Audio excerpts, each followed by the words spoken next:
Hello, everyone, and thanks for tuning into this week's episode of Battlefield Sports Network. I'm Matt Venezia, your host here at the volleyball practice. As all our teams had tough competition this week, we're going to kick the show off with football. Battlefield football team has dropped 2 games in a row as they enter this season's bye week. The guys understand the mistakes they have made and are spending the time off correcting them. Raheem Clemens broke down what needs to be fixed on defense. We really got to work on tackling. We've been indoor practicing the past couple of weeks because it's been rainy outside, and our defense hasn't really had a chance to practice, but we really need to get better at tackling. Last 2 games, we haven't been very good at it. The Bobcats are trying to get the offense going, as Kyle Canestra will be getting most of the reps at quarterback, and Hunter Key will be moving out to wide receiver. This should boost the Bobcats' scoring and get them back on track. Hunter Key talked about the position change. I think me being one-on-one out there with people is definitely a lot easier for me, and me and Kevin can make some stuff happen. Kyle, I believe in him, so I'm looking forward to the last half of the year. The Bobcats will spend the next week and a half in practice preparing for their next game at home against Osborne, October 5th. Moving things over to field hockey, the girls were scheduled for 2 games this week against Stonewall and Colgan. As the rain continues to cancel games and practices, the girls haven't been able to get games played. Highlighting their efforts from last week versus Patriot and Osborne Park, Caroline Gee broke down the defensive success that continues to be the girls' best asset.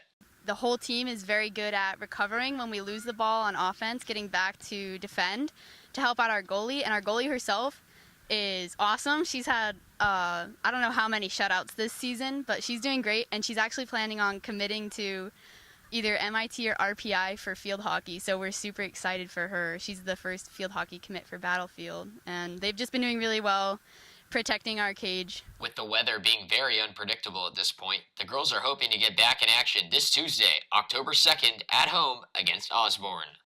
Battlefield girls volleyball had 2 games this week, both on the road against Forest Park Monday and Stonewall Wednesday. Picking up from Monday's action, the girls were looking to forget about the Patriot game and focus on the Bruins. Emma Morris explained how the team was going to do that. We're going to make sure our past mistakes stay in the past. We can't control them, so we're not going to worry about it. We're just going to learn from them and forget. We're also going to move on and focus on game by game, working on all our things and skills.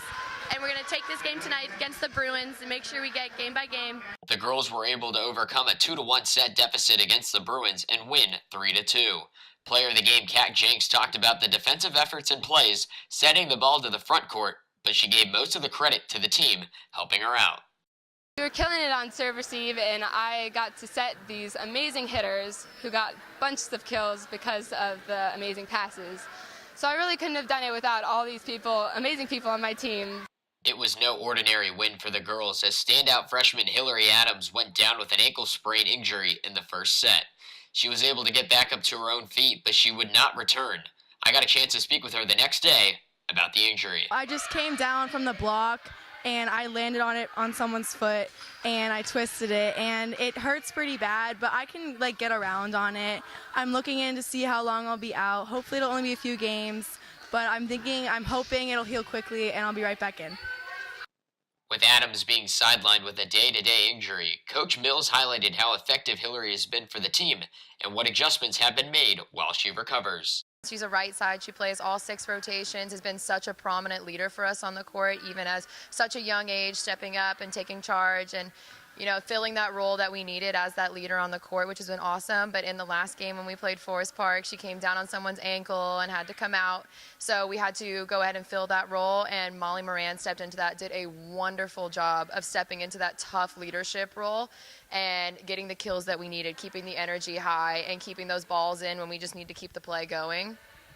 The team would be without Hillary, but she was there to cheer the girls on against Stonewall this past Wednesday. Prior to the opening set, I talked with Carson Carroll about the team's expectations. We're going to play our game and control our side of the court, and we're not going to get content with our play, and we're obviously going to miss Hillary, but we're pretty confident that we can win the game and make her proud.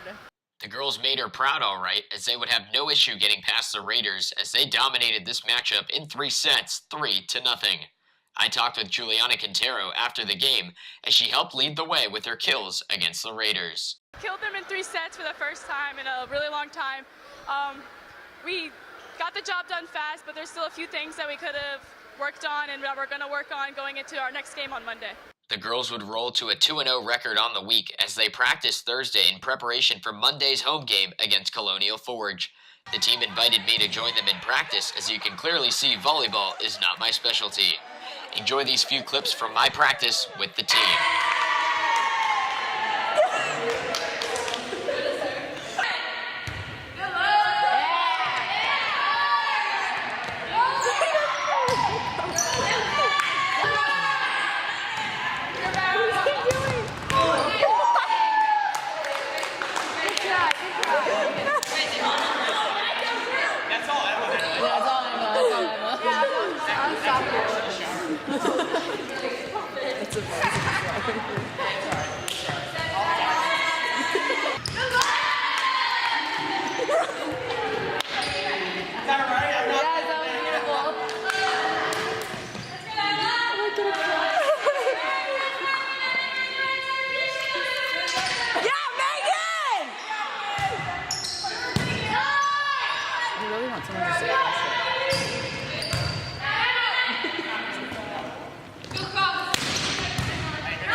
With this week's Battlefield action in the books, we say thank you for tuning in to this week's episode. From everyone here, I'm Matt Venezia from Battlefield Sports Network, signing off.